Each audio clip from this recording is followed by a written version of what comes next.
Welcome back, fellow coders. Jared O'Leary here with BootUp. In this video, I'm going to show you a neat idea. So if you've been to our website, you may have tried the photo booth project or maybe even the character builder project, but I want to show you a project that is kind of similar. All right, so the project that we are looking at is Firefly Creator, and it is by Hazel388. So we press the green flag.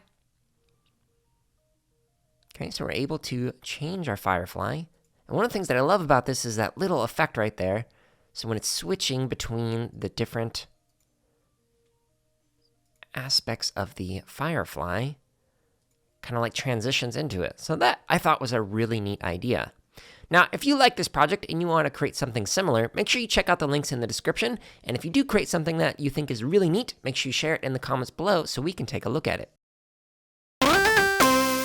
Thank you so much for watching this video. Let us know something that you learned or created in the comments below. And make sure to subscribe, like, and check out the links in the description for even more free resources, such as videos, free lesson plans, and our podcast.